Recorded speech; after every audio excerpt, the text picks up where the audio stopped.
क्या न्याय दिया है। लेकिन अर्जुन समझ गए कि द्वारिकाधीश का इशारा क्या है। आगे बढ़े हैं, अरे अश्वत्थामा की आदि जटाओं को काट दिया है, आदि दाढ़ी को कटवा दिया है। मस्तिष्क पर जो ब्रह्म तेज की मणि थी, इस मणि को निकाल कर अपमानित करके धक्के देकर सभा से बाहर कर दिया है, बहिष्कृत कर दिया है। यदि भरी सभा में किसी ब्राह्मण का अपमान हो जाए तो वो मरने से भी बड़ा होता है। अश्वत्थामा को प्राणदंड नहीं दिया, लेकिन अपमानित करके सभा से बहिष्कृत किया है, बाहर किया है। अश्वत्थामा कि मन में ईर्ष्या का बीज उत्पन्न ऐसा हुआ, विचार करने लगा कि मेरा इतना अपमान, भरी सभा में मेरा अपमान किया, मैं इन पांडवों को निर्वंश करके छोड़ूंगा, इनके वंश में कोई पानी देने वाला भी ना बचे, ऐसा मैं प्रयत्न करूंगा, प्रयास करूंगा। विचार करता है, कौन है इनके वंश में 5 पुत्रों को तो मैंने मार ही दिया। स्मरण हुआ कि सुनने में आया था जब चक्रव्यूह के युद्ध में अभिमन्यु की मृत्यु हुई थी, उस समय अभिमन्यु की पत्नी उत्तरा गर्भवती थी। यदि उत्तरा उस समय गर्भवती थी तो अवश्य ही उस उत्तरा के गर्भ को 9 महीने पूरे होने वाले हैं, पर मैं उसे जन्म लेने नहीं दूंगा, उत्तरा के गर्भ में ही उसे नष्ट कर दूंगा। उत्तरा के गर्भ को केंद्रित किया है और ब्रह्मशिर अस्त्र का संधान कर दिया है। ब्रह्मशिर अस्त्र आया है, उत्तरा के गर्भ को जलाने लगा। जब उत्तरा को वेदना हुई, उत्तरा अब समझ गई है कि मेरा गर्भ नष्ट हो जाएगा। आज मेरे गर्भस्थ शिशु की रक्षा यदि कोई कर सकता है वो सिर्फ और सिर्फ बांके बिहारी। दौड़िए के पाहि पाहि महायोगिन देव देव जगतपते नान्यं त्वद्भयं पश्ये यत्र मृत्युः परस्परम्। पाहि पाहि महायोगिन देव देव जगतपते।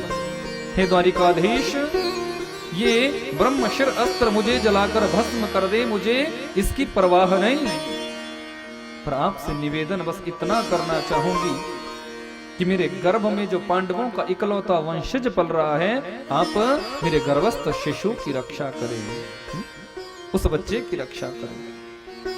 भगवान कहने लगे, बेटी तुम धन्य हो, तुमने अपनी रक्षा नहीं मांगी है, अपने शिशु की रक्षा मांगी है। पर पगली, मैं तुम्हें बताना चाहूंगा कि तेरे शिशु की रक्षा करने से पहले मुझे तेरी रक्षा करनी होगी। मां जब सुरक्षित रहेगी तभी तो गर्भ में बच्चा सुरक्षित रहेगा। परहित का भाव तुम्हारे अंदर आया है, इसलिए एक क्षण के लिए तुम मातृत्व भाव को प्रकट करो, वात्सल्य भाव को प्रकट करो। उत्तरा ने जैसे ही मातृत्व भाव को प्रकट किया है, आज मेरे परात्पर प्रभु सूक्ष्म रूप धारण करते हैं और उत्तरा के गर्भ में प्रविष्ट होकर 4 भुजाएं धारण करके गर्भस्थ शिशु की रक्षा करते हैं। ब्रह्मशिर अस्त्र आया है, भगवान को देखा तो भगवान की परिक्रमा करके शांत भाव से लौट पड़ा। एक रूप से भगवान बाहर खड़े हैं, बेटी कैसा लग रहा है? द्वारिकाधीश, अब अच्छा लग रहा है, अब कोई कष्ट नहीं, अब कोई वेदना नहीं, अब कोई पीड़ा नहीं। जब मेरे परात्पर प्रभु उत्तरा के गर्भ में प्रविष्ट होकर गर्भस्थ शिशु की रक्षा कर रहे थे, तो ये सब बुआ कुंती देख रही थी। कुंती आज विचार करती है कि जब जब मेरे पुत्रों पर कष्ट आया है, जब जब मेरे परिवार पर कष्ट आया है, तब तब द्वारिकाधीश ने हमारी रक्षा की है। आज बुआ कुंती अपने आप को रोक नहीं पाई, दौड़ी है, भगवान के चरणों में गिर पड़ी है।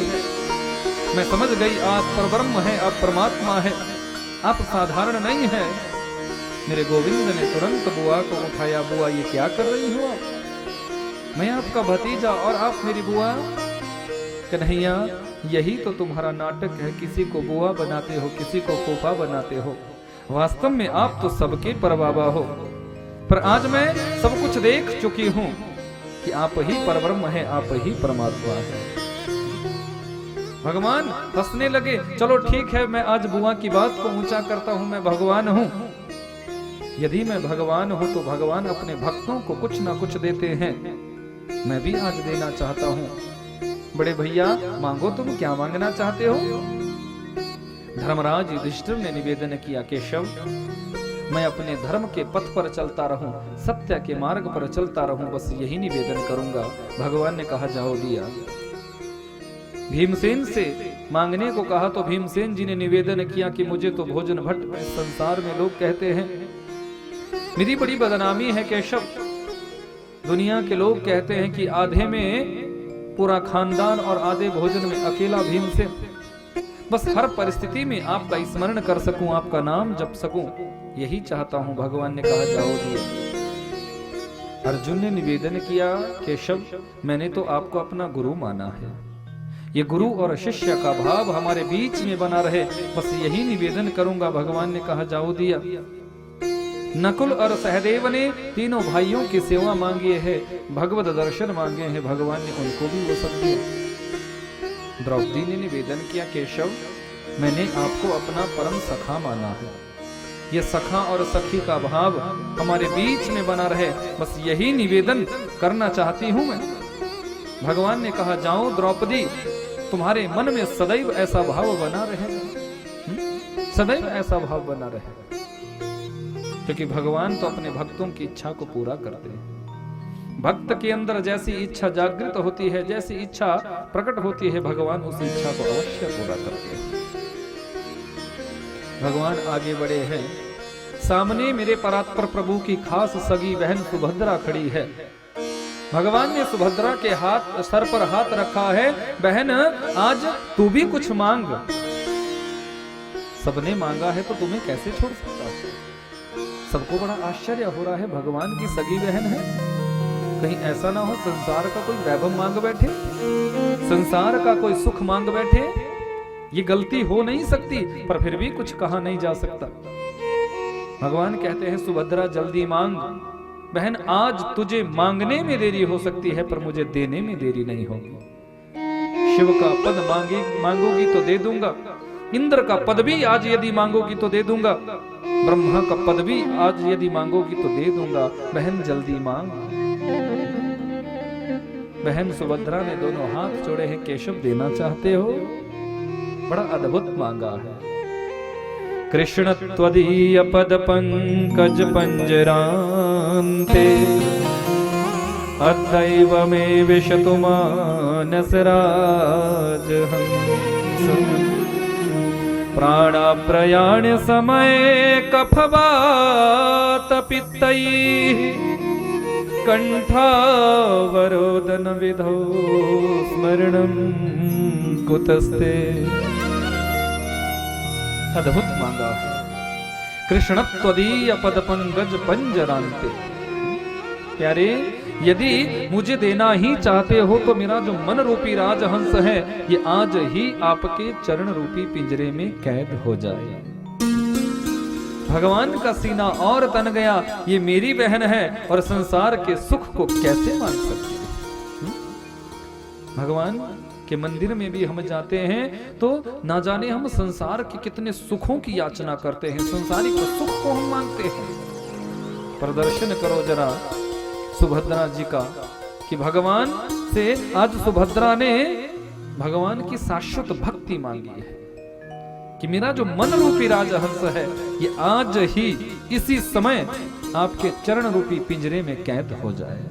ये भक्ति है, ये भक्ति का दर्शन है। भगवान कहने लगे सुभद्रा इस भरी जवानी में तुम भक्ति मांग रही हो? भरी जवानी में तो लोग आनंद लुटाना चाहते हैं और तुम मेरी शाश्वत भक्ति मांग रही हो, क्यों? तो सुभद्रा ने बड़ा सुंदर निवेदन किया है कि प्राण प्रयाण समय कफवात पित्तैः कंठावरोदन विधौ स्मरणं कुतस्ते। केशव प्राणों के अवरुद्ध होने के समय, वृद्धावस्था आने पर कोई तुम्हारा नाम नहीं ले सकता। यदि अभ्यास बचपन से नहीं होगा, अभ्यास यदि जवानी से नहीं होगा तो वृद्धावस्था में देवा पर परमात्मा का नाम कैसे आ सकता है? अभ्यास तो प्यारे बचपन से करना पड़ता है। भरी जवानी में अभ्यास बना रहेगा तो ही वृद्धावस्था में जिह्वा पर तुम्हारा नाम आएगा। क्योंकि अंत समय में तो ये कंठ अवरुद्ध हो जाता है, शरीर में इतनी भयंकर बीमारियां आ जाती हैं कि फिर भगवान का नाम जप हम नहीं कर सकते, परमात्मा का नाम हम तब नहीं ले सकते। बीमारियां इतनी हमारे शरीर को ग्रसित कर देती है। अभ्यास तो बचपन से करना पड़ता है। मैं अक्सर कथा में कहता हूं कि बचपन में की गई भक्ति अमृत के समान होती है और जवानी में की गई भक्ति घी दूध के समान होती है और बुढ़ापे में की गई भक्ति मात्र पानी के समान होती है। भगवान ने अपनी शाश्वत भक्ति सुभद्रा को दी है। जाओ बहन, सदैव मेरी शाश्वत भक्ति तुम्हारे अंदर बनी रहेगी, सदैव तुम मेरा नाम जपते रहोगी। सुभद्रा को तो दे दी भक्ति। भगवान थोड़ा आगे बढ़े, बुआ देख तुम्हारे पूरे परिवार ने जो मुझसे मांगा मैंने दिया, पर आज तुम कुछ नहीं मांग रही हो, मैं तो तुमको भी देना चाहता हूं। कुंती कहने लगी केशव सब कुछ तो आपने दिया है, अब मांगने की इच्छा है ही नहीं, कुछ मांगना नहीं चाहती, सब कुछ आपने दे दिया है। बोले ना बुआ ना, सबको दिया है तो तुम्हें कैसे छोड़ सकता हूं। यदि देने के क्रम में मैंने सबको दिया है तो आपको छोड़ूंगा नहीं, आपको भी कुछ ना कुछ दूंगा, आप भी कुछ मांगो। कुंती बुआ कहने लगी केशव क्या सचमुच जो मांगूंगी वो दोगे? बोले हाँ बुआ अवश्य दूंगा। बुआ कुंती ने अपने साड़ी का पल्लू आगे किया है और निवेदन किया कि हे केशव यदि मुझे देना चाहते हो तो मुझे दुख दे दो, मुझे विपत्ति दे दो, मुझे संकट दे दो, मुझे विपत्ति दे दो। भगवान कहने लगे बुआ दुख मांग रही हो? बोले हाँ क्यों? क्योंकि जब जीव के जीवन में सुख आता है तो जीव तुम्हारी याद करना भूल जाता है, और जब जीव के जीवन में दुख आता है तो जीव तुम्हें याद करता है। कि सुख के माथे शील परे ही जो नाम हृदय से जाए, बलिहारी वा दुख की जो पल पल नाम जपा। ऐसे सुख को मैं केशव पत्थर पर फेंकती हूं, दूर जिस क्षणिक सुख के आने पर जीव तुम्हारा नाम लेना भूल जाता है। मैं तो उस दुख को बलिहार करना चाहती हूँ, उस दुख को शिरोधार्य करना चाहती हूँ जिस दुख में कम से कम जीव तुम्हारी याद तो करता है, तुम्हारा नाम तो लेता है, तुम्हारा नाम तो लेता है। कि विपदो नैव विपदः संपदो नैव संपदः, विपद नारायण स्मृति संपन्न नारायण विस्मृति। उस संपत्ति को संपत्ति नहीं कहते जिस संपत्ति के आने पर, जिस सुख के आने पर हम भगवान की याद करना छोड़ दे, और उस विपत्ति को भी विपत्ति नहीं कहते, उस दुख को भी दुख नहीं कहते जिस दुख के आने पर हमें भगवान याद आ जाए। तो उन सुखों से अच्छा तो वो दुख है जिसमें हमें भगवान की स्मृति हो जाए, हमें भगवान की याद आ जाए। आज बुआ कुंती ने जब ऐसा मांगा है तो भगवान ने कहा बुआ अपने जीवन में तुमने सुख भोगा ही कहां, तुम्हारा संपूर्ण जीवन दुखों से ही परिपूर्ण रहा। जन्म हुआ मथुरा में शूरसेन जी के यहाँ, कुंती भोज राजा तुम्हें लेकर गए और अपने नाम से नाम दे दिया। जन्म से नाम तो था पृथा, पर अपने नाम से नाम दे दिया, नाम पड़ गया कुंती। जवानी में जब तुमने प्रवेश किया तो ऐसे महापुरुष के साथ तुम्हारा विवाह हुआ जो पांडु रोग से ग्रसित था, और ऊपर से ये अभिशाप लगा हुआ था कि सहवास की कामना से पत्नी के पास जाओगे तो उसी क्षण तुम्हारा मरण हो जाएगा। एक स्त्री के जीवन में इससे बड़ा दुख और क्या हो सकता है जिसके जीवन में पति सुख भी नहीं। ये तो दुर्वासा जी के मंत्रों की कृपा थी, जिन मंत्रों के प्रभाव से तुम्हारे ये 5 पुत्र पैदा हुए, और उन 5 पांडवों के लिए भी, उन 5 पुत्रों को मारने के लिए भी 100 कौरव सदैव तत्पर रहे। आज जैसे कैसे तुम्हारे पुत्र इस देश के, इस राष्ट्र के राजा बने हैं, सुख की घड़ी तुम्हारे समीप आई है, तो बुआ आज भी दुख मांग रही हो। बुआ कहने लगी, केशव मुझे तो वो दुख अच्छा लगता है जिस दुख में, जब जब हमारे जीवन में दुख आए, जब जब जीवन में संकट आए, आप हमारे साथ रहे, आपने हमारे दुखों को दूर किया। तो वो दुख अत्यधिक श्रेष्ठ हैं जिन दुखों में हम परमात्मा की याद करते हैं। कि दुख में सुमिरन सब करे, सुख में करे न कोई, जो सुख में सुमिरन करे तो दुख काए को हो। सत्यता तो संसार की ये है कि सुख आने पर हम भगवान को याद नहीं करते और दुख आने पर हम भगवान को याद करते हैं।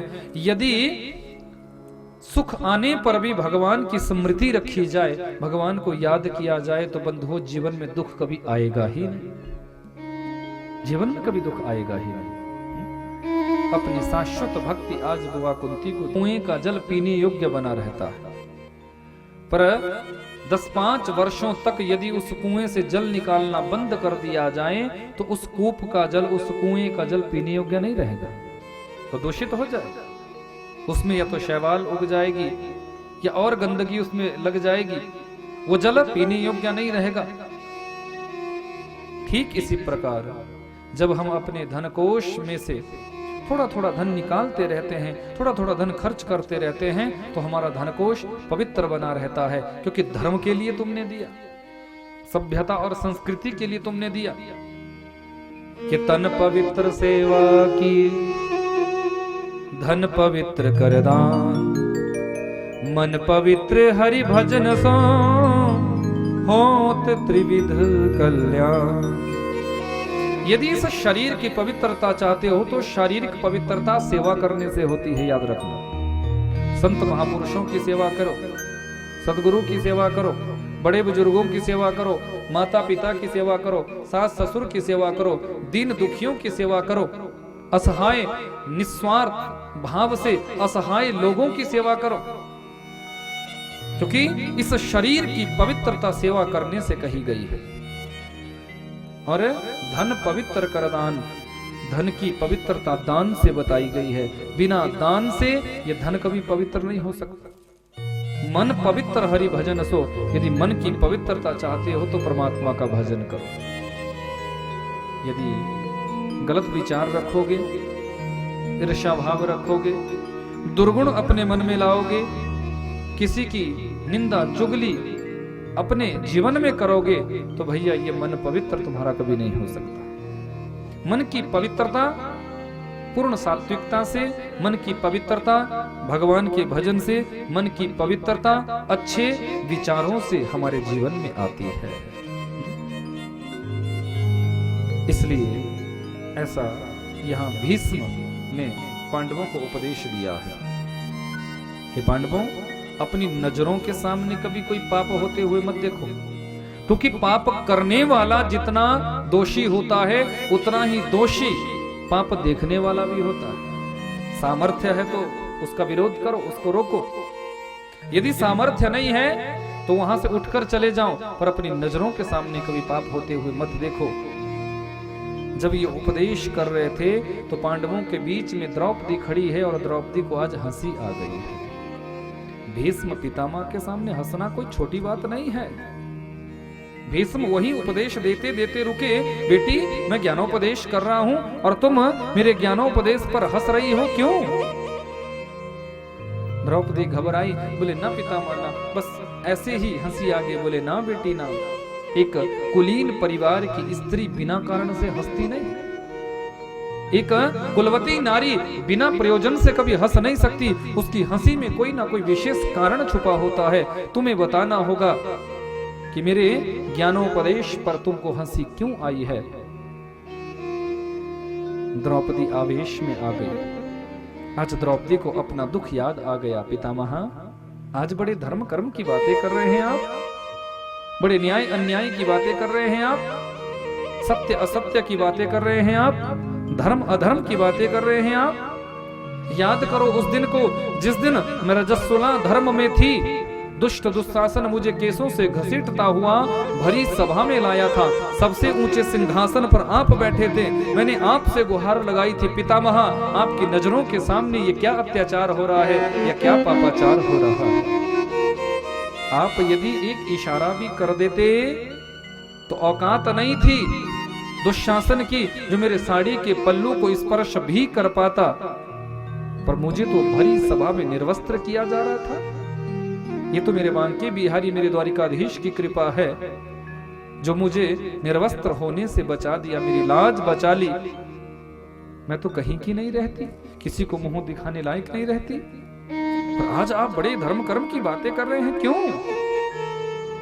जो महापुरुष अपने जीवन में कभी रोया नहीं था वो आज हिलकियों के साथ रोना प्रारंभ कर गया। बेटी तुम बिल्कुल सत्य कह रही हो, लेकिन मैं भी तुम्हें अपनी व्यथा सुनाना चाहता हूं कि उस समय मैं दुष्ट दुर्योधन के साथ रहता था, दुष्ट दुर्योधन के दिए हुए अन्न को पाता था, इसलिए दूषित अन्न को पाने से मेरी जो बुद्धि थी, मेरी जो मति थी, वो भी दूषित हो गई थी। दूषित अन्न को पाने से मति भी दूषित हो गई थी, बुद्धि भी दूषित हो गई थी।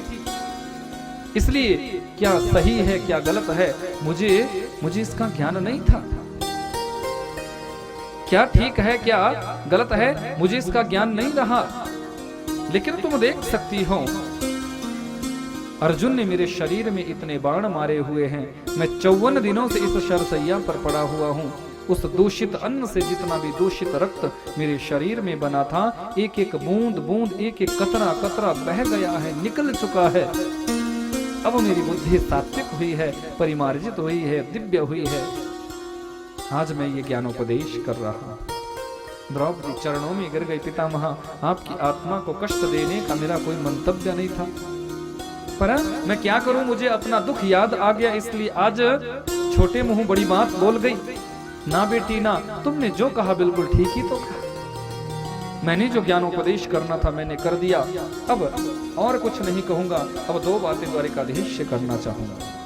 केशव, मुझे अपने जीवन के लगभग 154 जन्म याद है, लेकिन मैंने उन 154 जन्मों में कभी कोई पाप कर्म नहीं किया। मैं आपसे निवेदन करना चाहता हूं, जब इतने जन्मों में मैंने कभी पाप कर्म नहीं किया तो मुझे ये वाणों की सैया क्यों मिली, मुझे ये कष्ट, मुझे ये वेदना क्यों मिली। केशव, 10,000 बिच्छू एक साथ डंक मार दे, जितनी वेदना होती है उससे भी कहीं ज्यादा वेदना, उससे भी कहीं ज्यादा पीड़ा मुझे इस समय हो रही है। मेरे पूरे शरीर में बाण छिदे हुए हैं, पूरे शरीर में। क्यों? मुझे ये कष्ट क्यों सहना पड़ा, मुझे ये वेदना क्यों हुई। भगवान कहने लगे, भीष्म सुनो, जीव जैसा करता है उसका प्रतिफल उसको भोगना ही पड़ता है। आपको तो अपने जीवन के 154 जन्म ही याद है, पर मुझे तो तुम्हारे हजारों जन्म याद है। किसी जन्म में तुम राजा थे, राजमद के अभिमान में तुम निकले, तुम्हारे रथ के पहिए के नीचे एक सर्प आया, वो सर्प घायल हुआ, तुमने सोचा कि मर गया है, बाण की नोक पर उठाया और एक तरफ फेंका, कंटीली झाड़ियों पर यह सर्प गिरा है, इसके शरीर में कांटे ही कांटे चुभे हैं, रक्त की एक एक बूंद इसके शरीर से निकली है, एक एक कतरा कतरा इसके शरीर से बहा है, तड़फ तड़फ कर इसकी मृत्यु हुई है। अंतिम पलों में इसका मनोभाव ऐसा हुआ है कि जिसने मुझे शूलियां दी है उसके जीवन में भी ऐसी शूलियां आनी चाहिए। अगले जन्मों में आपने पाप कर्म नहीं किए, लेकिन उस जन्म का वो पाप पुंज एकत्रित रहा, इकट्ठा रहा, उस पाप के प्रतिफल को नष्ट नहीं कर पाए। इस जन्म में भी आपने पाप नहीं किया, पर इस जन्म में गलती क्या कर दी, अपनी नजरों के सामने तुमने पाप होते हुए देखा। तुम चाहते तो उस व्यभिचार को, उस पाप को रुकवा सकते थे, पर तुम्हारी बुद्धि पर ऐसा पर्दा गिरा कि तुम ऐसा कर ही नहीं सकते।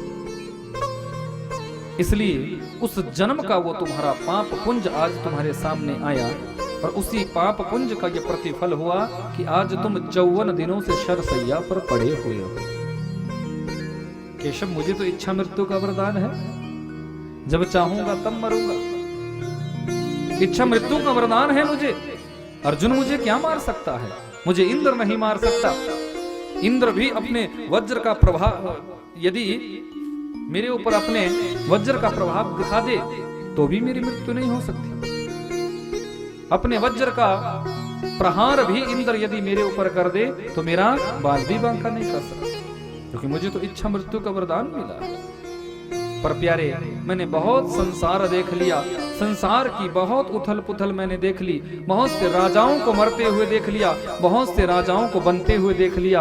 अब मैं संसार में नहीं रहना चाहता प्यारे, अब जाना चाहता हूं। पर जाने से पहले आपसे निवेदन, अपनी बेटी का विवाह आपके साथ करना चाहता हूं। पांडवों को बड़ा आश्चर्य हो गया। भीष्म पितामह तो पूर्ण ब्रह्मचारी थे, इन्होंने तो अपने जीवन में कभी विवाह किया ही नहीं। फिर बिना विवाह से पुत्री कहां से आ गई, बेटी कहां से आ गई? तो भीष्म पितामह कहते हैं, पांडवों आश्चर्यचकित होने की कोई बात नहीं। मैं किस पुत्री की बात कर रहा हूं ये सुनो। मेरी जो मति रूपी पुत्री है, मेरी जो बुद्धि रूपी पुत्री है, हे केशव, मैंने पूरे संसार में अपनी मति रूपी पुत्री के लिए किसी श्रेष्ठ वर का अन्वेषण करना चाहा।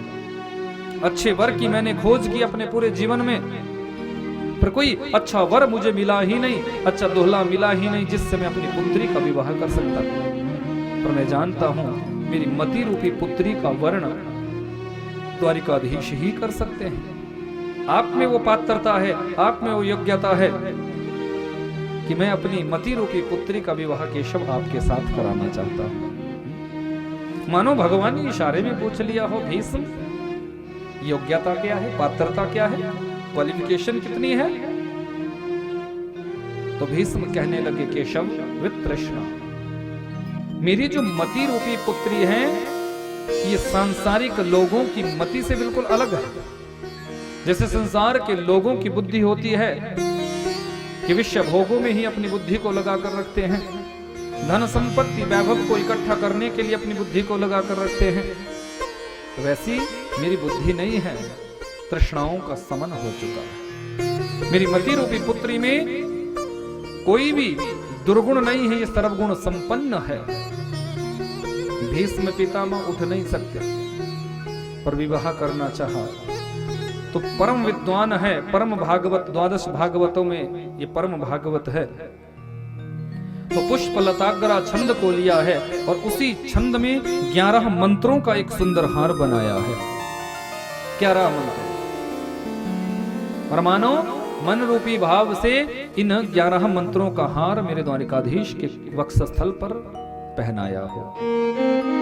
अद्भुत स्तुति गाई। देखो, कोई भी वंदना करता है, स्तुति गाता है तो अत से शुभारंभ होता है, लेकिन भीष्म पितामह ने अपनी इस दिव्य स्तुति में 11 मंत्रों की इस दिव्य स्तुति में इति शब्द का पहले प्रयोग किया कि इति मतिरूपकल्पिता वितृष्णा भगवती सात्वत पुंगवे विभूम्नि स्वसुखमुपगते क्वचित् विहरतु प्रकृतिमुपेयुषि यद्भव प्रवाह इति मतिरूपकल्पिता वितृष्णा। मानो द्वारिकाधीश को इशारे इशारे में कह रहे हो कि मेरी जो मति रूपी पुत्री है इसमें तृष्णाओं का शमन हो चुका है। प्यारे, अब आप इसका वर्णन करो कि देहांत काले तुम सामने हो, मुरली बजाते मन को लुभाते, या कीर्तननाथ त्यागम श्री कृष्ण गोविंद हरे मुरारे। मानो आज भीष्म निवेदन कर रहे हो, प्रभु इतनी कृपा करना, इतनी कृपा करना, हे स्वामी, हे मेरे दीनानाथ दीनबंधु, इतना करना कि बस मेरा जो मन है ये आपके चरणों से जुड़ा रहे।